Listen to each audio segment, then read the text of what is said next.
the environment is so stifling, you can't even enjoy being a Kenyan. The best thing that has happened out of all this for me is the emergence of the very audacious Gen Z generation. Like, they truly don't care. All that matters to them is, you said you do this, why aren't you doing this? Why are you hurting us? Yeah.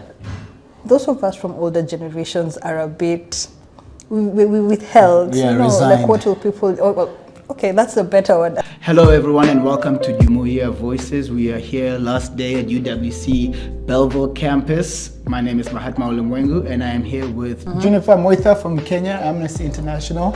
You guys pretty much organized this whole event, the Democracy Boot Camp. How do you think it's going so far? Day three out of 3 of the conference. What's your main takeaway so far?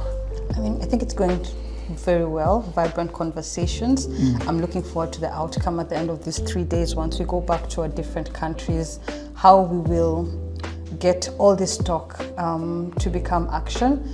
I am excited for the idea of regional solidarity. We're used to fighting in our own countries, in our own silos, and just the idea of us coming together just to fight for human rights and to fight for social change is really exciting, because I think we all deal with different issues in our different countries. It would be great just to sit down and brainstorm and learn from each other, lessons learned and best practices. So I can imagine at Amnesty you guys are involved with these kinds of seminars, conferences. How many countries have you operated in? Because we're currently in South Africa. Obviously you're from Kenya, I'm from Tanzania. It's a sort of Pan-African effort. So how many countries have you been to, let's say, in the past 3 years and engaging in this type of dialogue? In the past 3 years? Yeah. My focus is on Uganda and Tanzania, so I pretty much live there. You can even see my band. It's not only Kenya alone, it's Kenya, Uganda, and Tanzania. Okay. So those are my focus countries. We'd have all these meetings there, but the space has shrunk so much. And that is where we're in South Africa. Like, we have to go so far away from home to talk about home, because of how crazy things are right now. Yeah, that's weird actually. And now today we're sort of discussing the North Star. What is our plan of action? So let's just get into some of the nitty gritty. You say you deal with East Africans, and obviously we've got the Tanzanian elections coming up and the Ugandan elections. So to start us off, how can East Africans ensure that electoral commissions are truly independent of ruling parties? Just a quick story. Last year was the local elections in Tanzania, Serikali za Mtaa, and I voted for the first time. I've been out of the country since I was of voting age, and last year was the first time I had a chance. And it's one of the most ridiculous things ever. You go there, there's 3 pieces of paper. The one says CCM, CCM, or CCM. The next one is CCM or CCM, and then the final one is just CCM. So, yeah. So how do we ensure that Africans, East Africans especially, that the Electoral Commission can be independent of ruling parties? Because I am very curious to see what the ballot box or the ballot will look like with Mama Samia, because obviously Tundu Lissu, treason, Mpina, and I remember people were very excited for him. Oh, he's going to run for ACT. They're like, nope, you can't run. So what is there to be done? How do we maintain or gain that independence in elections in East Africa? That's a really interesting question. One that I'd actually never thought about, because in East Africa, all we know is that electoral commissions are vehicles of the ruling party. Right. And I think that is because the people in power are the ones who hire and put in place the commissioners in the electoral commission. There's so many dynamics around that. One would be, Mahatma, if I was president and I made you the head of an electoral commission, wouldn't you be indebted to me in one way or another? Exactly. And the funny thing is, as I said earlier, this is all we know, especially in East Africa. The governments put in place puppets, people they believe that they can manipulate or will do their will. How can we stop this? How can we have truly independent electoral commissions? I think that's the question. Yeah, that's the thing, because they're also set up within question. our government. Right. Is there a way, I don't have an answer to this, but I'm just throwing it out there. Is there a way to truly separate not only the electoral commissions, but even things like the judiciary? We speak a lot about independence of these institutions, but they're somehow always connected to the legislature and the people in power. I'd like to know of a country they where that has become worked an well. arm of that power. It's not even because usually they're members of the same party of Chama Tawala, and it's inseparable essentially. So it becomes null and void. You can't have. Who said it? Was it Mugabe? It's not who votes that counts. It's who counts the votes. You know, so Spot on. yes, I forgot who said that, but I think they said that about Mugabe. Yeah. So yeah, it becomes a bit redundant if the person counting, they can just burn your vote. I mean, we've normalized rigging in our countries. It's like a foregone conclusion. We even talk about it years in advance. But even the whole idea of independence of this institution, for me personally as Juniper, it's starting to feel like just a checklist thing that we say to let people know that, okay, we've done, or at least we've tried. But on the ground, it's a truly different situation. Right. And I think as a Kenyan, you're probably uniquely positioned to speak about East Africa, like Kenya, Tanzania and Uganda, because you guys lead in this front. But so what do you think it would take for citizens in Tanzania and Uganda primarily to overcome the culture of silence under tyranny? I'm not too familiar with the ongoings in the citizen body in Uganda, but as we've discussed here, yesterday and the day before, Tanzanians are very docile people, and I had a theory about this actually. It's that that whole culture of shikamo, it's like ingrained in you to have deference for somebody older. Even now, it's not even a matter of, it's just a matter of age. If you see like a gardener and you just came from your cushy office job, you got to tell them shikamo. So I think that mentality is sort of seeped into the culture there in Tanzania. I couldn't speak for Uganda. So what do you think it is about Kenyans that raised such a volatile population that even the government itself is kind of afraid of its own citizens? Yeah, so what do you think Tanzania and Uganda can learn from Kenya in that regard? My analysis of the Kenyan situation, I think Kenyans got angry enough. I normally say anywhere I go, until you get angry enough about a situation, nothing will change. You'll be just happy with the status quo and you let everything go along. So you have, for Uganda and Tanzania, I think the citizenry needs to get angry enough. Enough has to be enough. Right. I don't know, there's a certain quote I read somewhere that nothing will change until something changes. So if you're fine with the status quo, this is what will continue. Yeah. Another thing just to highlight, the region needs to stop with respectability politics. Right. Just because someone has been in power or voted in for years, they're older, so they should be respected. How do we keep doing that when they're stealing, they're greedy, they're corrupt? Right. Enough is enough. So for Kenyans, yeah, we dropped the respectability politics. Yes, there is a part of the citizenry that still toes that line, but for the most of us, if we put you in power, we expect you to act. If you don't, we will act. Right. Yeah, I think also on that note, the sense of being free, and then like my thing is that when it comes to freedom, freedom of speech to me is not even because obviously I studied in South Africa for a very long time. It is my reflex just to speak, and in Tanzania I've had this a lot where every now and then I do a news story and I just post it on my YouTube randomly, and people would always message me. They'd be like, "Hey, aren't you afraid of being kidnapped and beaten?" I'm like, "No, I wasn't," but now a little bit. So yeah, so what do you think freedom of speech could mean in a country where just criticizing the president is treated as treason? There was a big story a couple of weeks back, actually. Somebody was another kidnapping. He burned a picture of Mama Samia, and then he disappeared. I think they showed up at this truck. So what do you think freedom of speech can look, and how do we even get to that point in East Africa? In East Africa. Yeah. It's crazy that someone somewhere actually believes that they can mute your voice. Like for me as Juniper, why would the idea that someone thinks they can stop me from speaking my thoughts, my words, provided I am not insulting someone, I am meeting all the obligations that come with my human rights. Why even would if my you are words, insulting someone, I'm sorry. That goes back to how I was raised. That's a me problem. I would, if I was benevolent dictator of the world, like, you have a right to be offended. No, you have a right to offend someone. You can't, because what's offensive to somebody, totally it's very different to subjective, someone else, and it's sorry. No worries. But taking away the freedom of speech, I think it just shows how much fear our governments have. Why shouldn't I be able to challenge you, to call you out when you've done something wrong? I think in the same breath, the same way you'd call out a government is the same way you'd applaud them for, some development, for good progress. It's in Uganda. I mean, we're even seeing in Uganda TikTokers being arrested for making TikToks about the president and being jailed for years. We try to reach these TikTokers. You're pretty much told in prison you cannot see them. And this is a person in rural Uganda. Yeah. How fearful are you of your people that you feel like you have to arrest them and detain them just to prove a point? Your president is a billionaire. $4 billion, and you are arresting some poor college. It's comical. It's comical. But I guess the people in power, governments, do not see it that way. But I think fear is at the core of all their actions, but also the need to hold on to power. Right.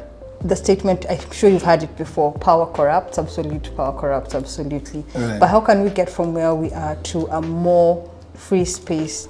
Do you think we were just being naive? I'm starting to come to this realization. The whole world is connected. Even before social media, you can watch American movies. You can see how people are living in Australia, in the Czech Republic, wherever else. The Russians, we can see South Africa. We're all very connected. So we get these ideas, especially if you've studied or worked outside of your home country, maybe in Europe, maybe in the States or something like that. I think there's a sense of, this makes sense. This is right. And this then can happen. Yeah, and then you come back to Africa, you come back to your home country, and it's sort of like, I think people are just in disbelief at the brazenness of the corruption, because in terms of technology, as technology is developing, I think people are becoming sophisticated in their corruption. And sometimes you don't have to be. You could just go back to the basics. Maybe we won't burn your house down like we would have done in the 70s to make a statement. Be smart about it. We won't hang you in public, in front of everyone. But we could just disappear you. That's the cleanest method. Do you think there was an element of naivety from scholars, maybe activists, journalists, that we're sort of waking up to right now? Not really. I think they were being hopeful. Right. At this point, can you I remember growing up and you'd watch all these movies on TV and you're like, oh wow, such a world exists. Yeah, mine sucks, but such a world exists. So I don't think it was naivety. It's more of hope, which is very important. Speaking as a campaigner, I think hope-based campaigning is one of the strongest ways to keep people going in this human rights struggle. Okay. Our work tends to be very all doom and gloom. They want to see the gory pictures and the videos and say, oh no, and gasp. Yeah. But we need to move towards hope-based campaigning. I think that is the only thing that will keep us going, especially in the countries that we live and work in. Okay, so hope, it's hope. I know it sounds like such a weird concept, but it works, right? It does. It's hope and fear, the strongest elements of existence. You can run on hope and you can run on fear. It's one of the two. I would rather hope anytime. Exactly. Because with fear you're on survival mode, you're also on fight mode. Okay, so let's talk about Uganda for a minute. So how do you think Museveni has survived in power for 4 decades? He said, oh guys, I promise this is the last time I'm running, please. Like, if you want to run, you can run and win. I hate that. It's a very African, it's barbaric, I can see why the British would have, just scoffed at us, because that sort of, it doesn't even make sense. We're about 800 years behind, in terms of our political corruption. How can you run for 40 years and say, guys, please just elect me one more time, as if that makes any difference? So how do you think, first of all, he maintained power for so long, and what does this longevity mean for democracy in East Africa? Because who's to stop his son from assuming, full control of the country as soon as, because his son is the head of the military. So those two questions. How do you think he's maintained that stronghold on power, and what does that say on the state of democracy in East Africa? This is a juniper. Yeah, right. Personal opinion, how has he held on to power? I mean, he has the resources, and he has people who are willing to use those resources to ensure that he remains in power. So here's the financial and the human resource and the power and the support of the elite. Right. But also he's willing to do anything. He has shown us that for the past 40 years by all means possible. And that is why I feel he still has the audacity to stand on top of that podium and say one more time. But also to some extent, there is a huge gap in civic education and civic awareness. Okay. Especially in Kenya, we say for Wanjiko, for the general public. Yeah. You should know what it means when you step into that ballot room and pick a candidate. Don't do it because of tribalism. Don't do it because you're from the same social class. Do it for what that person can do for the country. Right. We are yet to shift that mindset. I think especially, not only in Uganda, but in East Africa. The moment we step out of that small box we put in, the number of times, I'll give an example, I'm Kenyan, someone will tell me, someone close to me will say, I'm voting for them because they're Kikuyu. Yeah. What does tribe have to do with delivering on your promises? Nothing. So even us on this other side, across from the government, we need to ask ourselves, how are we contributing to all this? And of course, it all comes down to knowledge. Once you just get understanding of what it means to be, what you should be expecting from your leaders, that's where it starts. Right. Yeah. Okay, now shifting on to Ruto in Kenya. Obviously, we'll keep this a bit more vague. So, where would, because I must confess, I don't know entirely too much about Kenyan or Ugandan affairs in terms of just how, where would you place Ruto in comparison with his predecessors? It seems like something has shifted or something has happened, especially with the youth, with all these protests and how he didn't spend one full month in the country. He was just out there, minister of enjoyment. Is there something visceral about him? Is it like, does he reek or ooze smugness that people just are inherently repulsed by? What is it about Ruto that just triggers people in terms of into taking action against him in comparison to his predecessors? That's a tough question, Mahatma. So many things are just dancing around in my head. I can't compare his performance, honestly, in regards to the other successors, because as far as I'm concerned, they did not deliver, or they really delivered a little bit. So they're all birds of a feather. Right. Again, going back to the idea of hope. Every time you vote in someone, you're truly hopeful that they will keep their promises. Right, of course. He did not do that. When his promise was the hustler, he did that whole hustler campaign. The wheelbarrow and everything. I'm a hustler. I mean, the history of Kenyan presidents, they come from this really elite, rich families. So he was saying, I'm one of you and I made it. So pushing the idea of hope, you can use hope either way. The house niggas. Yeah. Well, I'll cut that out. The idea of hope. But why this time around Kenyans are so angry, as I said earlier, we finally got to the tipping point. Enough was enough. We were going to be bled dry by these taxes. The inflation is crazy. Just to give you an example, a couple of years back, we were buying formula at around, I think I can say $10. Okay. Now it's at 25. Jesus Christ. It's just like the environment is so stifling, you can't even enjoy being a Kenyan. The best thing that has happened out of all this for me is the emergence of the very audacious Gen Z generation. Like, they truly don't care. All that matters to them is, you said you'd do this, why aren't you doing it? Why are you hurting us? Yeah.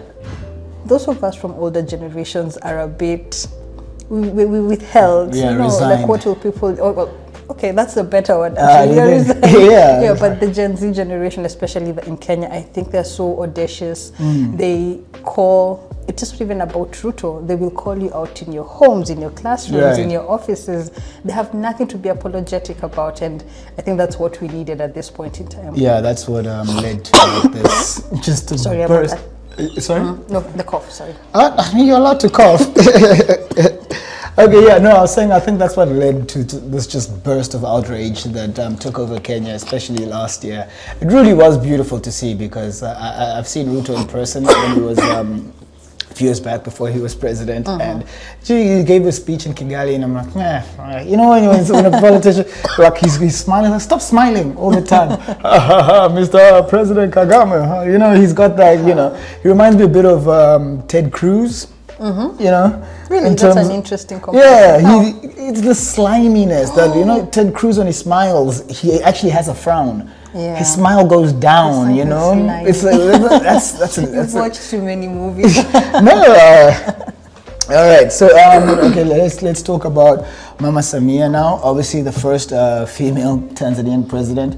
Do you think she's setting women back in terms of leadership roles in East Africa, or is it just more a statement about the intrinsic bureaucracy, maybe the establishments that have been set up by Magufuli before? What do you think people will take from her presidency, as obviously she's going to win the election coming up, but she's not officially elected? But what do you think it says about female leadership in East Africa especially? To begin with, I mean, when she became president, of course the circumstances were very interesting, but the idea of the first female president in East Africa was exhilarating, speaking as a woman. Yeah. It was very, very exhilarating. I was like, yes, finally it's our turn. And again, we were hopeful, especially with the mama tag, because I mean, it's in Africa. I remember the idea of mama is, people were saying that's sexist at first. No. But no, because it was like a whole thing for only a month or so. There was, don't call her mama. It's like she calls herself mama. Actually, she's the one. She's the one. Yeah, exactly. Yeah, but you know, the idea of a mother, it's gentle, it's nurturing. Right. So that was a bit exciting. And then here we are. She's now bringing, I won't even call it a softer type of repression, honestly. I feel like it's harder. I did not expect that Tanzania would get to this level under Mama, but I mean, that's all on me. It's me who's meant to rework that.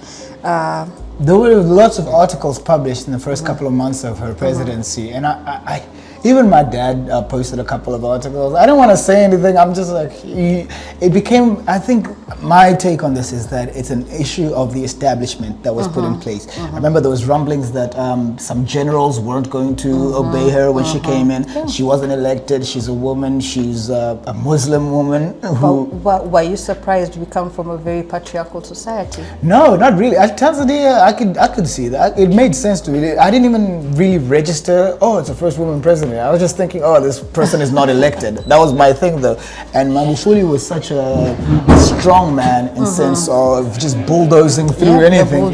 So you know the infrastructure he created was very toxic. So to step into that role, I think the woman thing would only serve as a like an insecurity part on her behalf, and on they wouldn't respect her. I think that would be the main concern.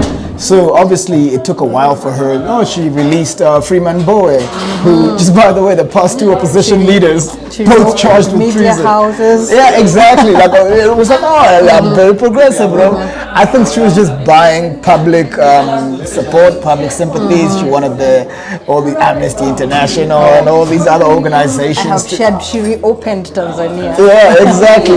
But then after a while, when it becomes like, okay, now you actually have to govern, there are still these people within your establishment, within your bureaucracy that just can't allow you to let their power wither away. So I think, well, how do you think, let's say after the elections, here we're trying to talk about how we're going to, make sure that this election is seen as legitimate, or because no reforms, no elections. But how do you think her first official term would go once she officially is elected? Do you think there will be a continuation of the suppression of rights, or do you think she'll take a step back a bit and assert her own power? Because I don't blame her, to be honest. Yeah, I can see the machine. I mean, maybe I'm wrong, but how do you think let's say from 2026 onwards, for the next 5 years, how do you think she will operate? I like how you put it, Mahatma. She found a machine that was pretty much set. It had set ideologies, set ways of working. Right. That is hard to change in a few years.